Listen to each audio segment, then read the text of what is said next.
your bedroom. Hello and good evening to today's evening edition of Cappuccino with Christina. I guess I have to start showing my cup. I am drinking a cappuccino, the last one for the night. It is not like I'm drinking them, 24 hours a day, but I usually do a cup or two in the morning, sometimes three, depending on my level of tiredness. And then sometimes at night when I sit here, I drink tea or I have a little cup of cappuccino, which I'm trying to limit the amount of cappuccinos I drink because it does affect my blood sugar. And since I'm type 1 diabetic, I try to take that into consideration when I'm eating because I have a sensor, and if I eat and my sugar climbs, my sensor keeps screaming at me. It's like this very annoying sound that tells me you need insulin. Your sugar is too high. Since you last saw me, I added to my puppy area. I previously had a chair with some pillows and a beautiful, comfortable blanket. And I had the chair pushed up against the window so they could climb on the window and look out. Obviously, the window is closed. And but then I was just thinking, there's nothing next to the chair. I'm sorry, you can see that I'm already tired. I'm boring myself, apparently. So I realized there's nothing next to the chair. So I was like, you know what? I have to add something there just in case they fall down, just in case. Yeah, they're dogs. They're pretty good at climbing and all these things, but they can slip just like people can slip and be clumsy. Dogs can be clumsy too. So now I added a little table next to the chair. Not a little table. I guess it's a coffee table with some really comfy pillows, and there's their toys on there, and they use it to take their naps. So it's looking pretty comfortable in here. Pretty comfortable. There's even, the chair's even big enough for people to sit in and have a comfortable, pleasant time in my office. I'm trying to make my office people friendly, that people feel welcome when they come in here. Anyway, it's been about 10 days, maybe 14 days since I last did my video because I just didn't feel very great. Okay. Dog was jumping down and kind of scared me for a second, but of course she's not jumping down, very dainty and just a little tiny hop, and walks off. She just kind of like full force jumps, throws herself on the ground, and she is hiding now. I have Chihuahuas who tend to hide, and that's why I have several areas in this room where they can go underneath something and just lay on a pillow. Chihuahuas love burrowing. So she, I guess she wants to burrow right now and hide from everybody, which is okay. I have 2 burrow areas behind me, and then I have, on this side over here, I have about, room for about 150 Chihuahuas. Thanks to my husband, he will always stop me if I sit there and say, let's get 150 Chihuahuas. He would stop me. So it's been a while, and today's subject, not a very pleasant one. I didn't feel very well. I'm having some anxiety and problems with coping with certain things in my life right now. I don't want to go into huge detail. One of the factors, obviously, is the loss of my dog over the summer. I simply cannot cope with that at the moment. I have weeks where I'm like completely fine and I'm doing good and I'm understanding, she's no longer with us. I'm doing fine. I'm being creative. I'm trying to keep busy. And then there's, 10 days in a row when I wake up every morning thinking, why? Why did this happen? Why did this happen? And, when these times occur, I usually try to, stay a little bit off social media. I check on people, and I sometimes post things, but I'm not super active. I do watch some TV, or I read, and I do take walks a lot and try to be in nature, trying to kind of cope with problems. And when I have anxiety, for me, that's the best medicine. I know some people, they, take naps, or they, meet friends, or they have other things that kind of keeps them grounded. And this is my way of coping with problems. So this morning I woke up, I always take my shower, like most people, brush your teeth, take a shower, brush my hair. Sometimes I tweeze my eyebrows because I'm not a particular fan of unibrows on my face. That's what I'm saying, on my face. When I'm saying things like that, I mean personally on my face. If you want to have a unibrow, go ahead, fine. It can look good, it can look artistic. So I look into a mirror. I'm sorry, I'm just yawning. I look into the mirror, and I realize I have missing eyelashes.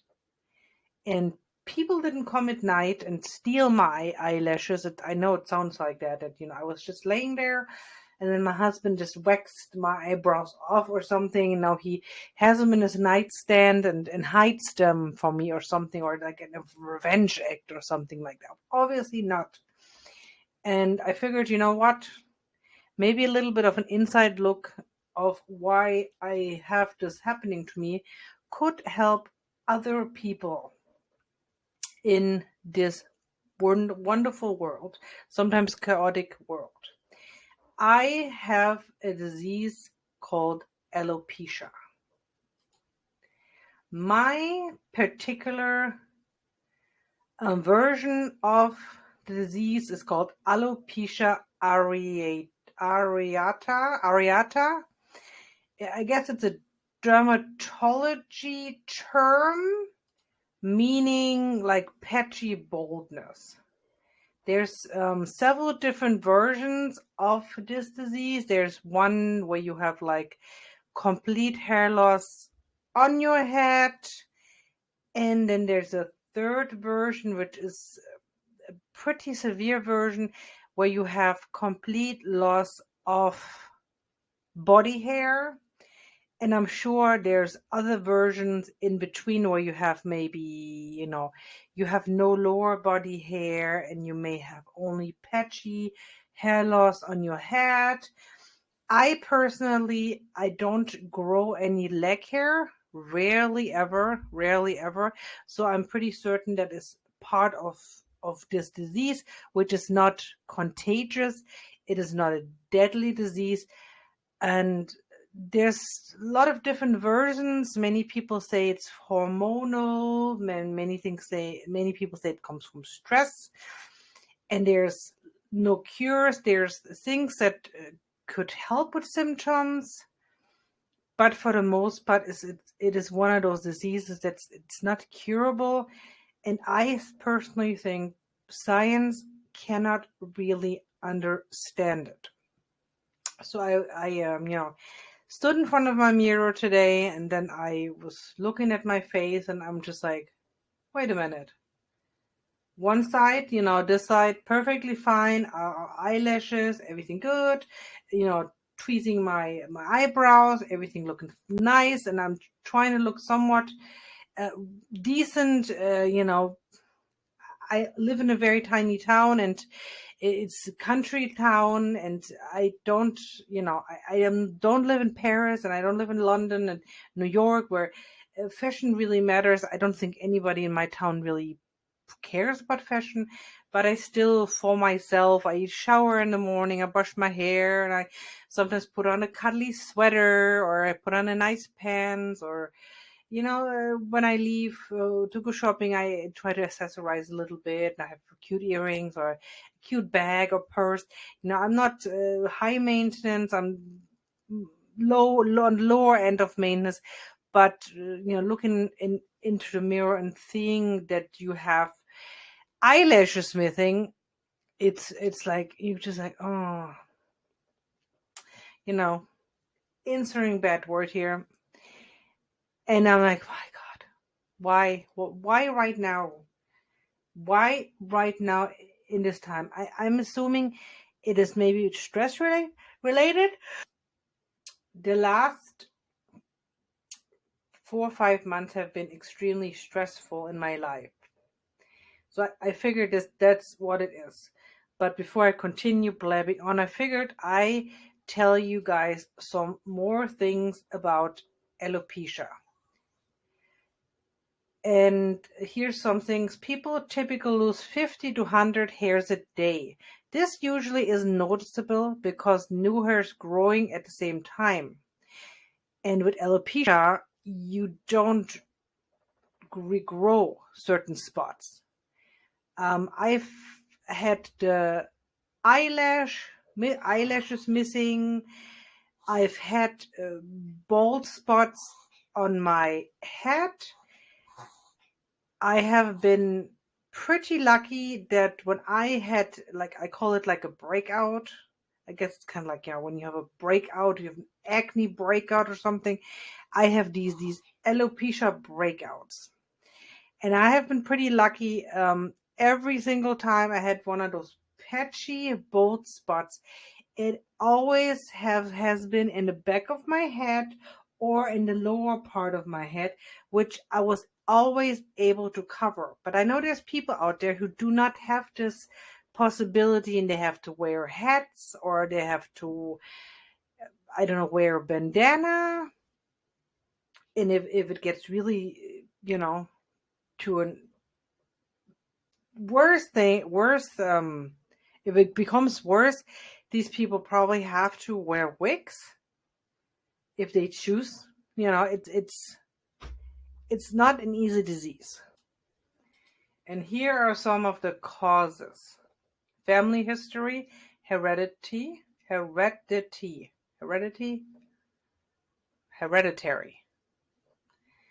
I guess it's something that can be given to you by your parents. Another cause is hormonal changes and medical conditions, which are related to the immune system. Ringworm, scalp infections, patchy hair loss, also hair pulling disorder, which I do not have that at all. Medication and supplements can also cause hair loss. Radiation therapy, a very stressful event or shock.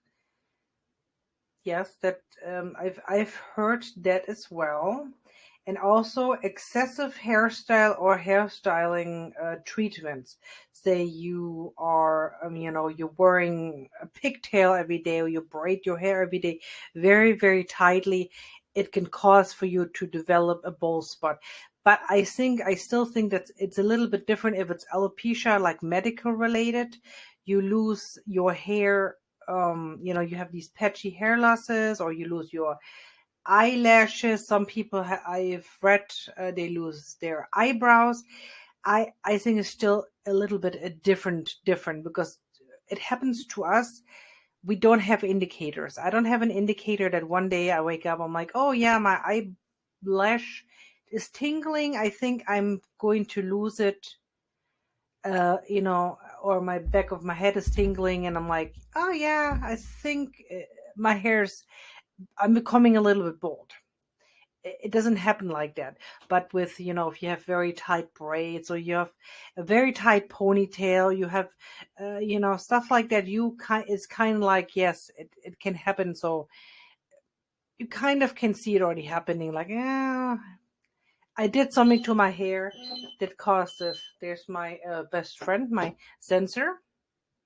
Tell me my sugar is a little bit high, which is okay. I can give myself more insulin after I'm finished with this video. So let's see what else is written here. Risk factors: age, significant weight loss, certain medical conditions, stress, medical conditions such as diabetes and lupus. I do have type 1 diabetes. I developed it later in life, in my mid-30s. Stress could definitely be a factor, but like it's written here, it's definitely has many different risk factors, preventions. Be gentle with your hair. Ask your doctors about medications. Protect your hair from sunlight and other sources of ultraviolet light. Stop smoking. I'm like, I don't smoke. If you're being treated with chemotherapy, ask your doctor about a cooling cap. Those are all cases that do not apply with me. But let's talk about this a little bit from an emotional, psychological background, I guess. We can all talk about the reasoning behind it. Nobody's 100% clear on why people develop alopecia, but it is a disease what really cuts into your social life for many, many people with alopecia. And imagine, you have patchy baldness. Most people don't feel like socializing. They may prefer to spend their time at home. Many things that people do, you can't really do. Going swimming, but you can't wear a hat in the pool, or looks kind of weird sitting there with a baseball cap, or I guess you could wear a bandana. But it's definitely one of those diseases that stops you. And I don't even know if disease is the right term for it. One of those conditions, a condition that interferes with your daily life. And I know many people out there have no idea what this even is, and that's why I'm trying to talk about it, trying to inform people to if your friend has this, or your family member, take it easy, be understanding, be kind to them. It is not easy to walk around with half your eyelashes missing. Half your eyelashes missing. Like a big chunk out of the middle of my eyelashes gone. And I guess I'm pretty lucky because I still have my hair, I still have my eyebrows.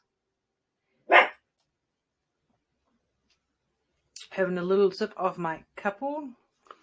I am pretty lucky. I know currently in the news, Jada Pinkett Smith is one of the more, I guess, famous people who suffers from this disease. And me, as a person who just lives a very, very simple life. I don't live in Hollywood. I live in a small town. I'm not rich. I don't have, connections to super wonderful, great doctors.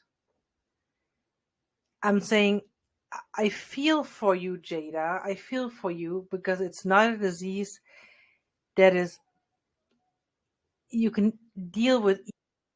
And of course, she's an actress. But I'm thinking to myself, you have connections to probably the greatest medical people on this planet. Your husband is a millionaire. I'm sure you've made millions too. And I guess she was trying to become the picture of alopecia, which I'm not trying to become the picture of alopecia, because my case is not as severe. But I'm like, I think it's a difference between, you are a rich, famous person who has the possibility of going to a store and is, buying a $10,000 wig, then people who maybe live in a simple life, who may not have the finances to do this. So in conclusion, alopecia absolutely sucks.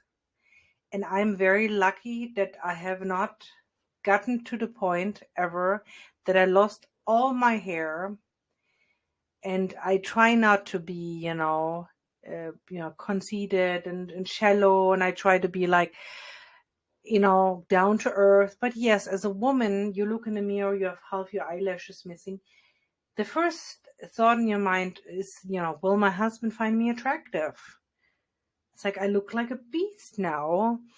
I'm like, I'm already overweight. I know I'm missing eyebrows. What is going to be next? That's what you're thinking as a person, as a woman in your early 40s. What's going to happen next? Am I going to have some kind of horrible rash on my face? I don't know. I don't know what's coming next. But this was a talk about alopecia. If you want to have more information on alopecia, please Google it. And don't click on sites that, somebody's uncle wrote in a basement. Click on WebMD, on medical sites that are from actual medical professionals.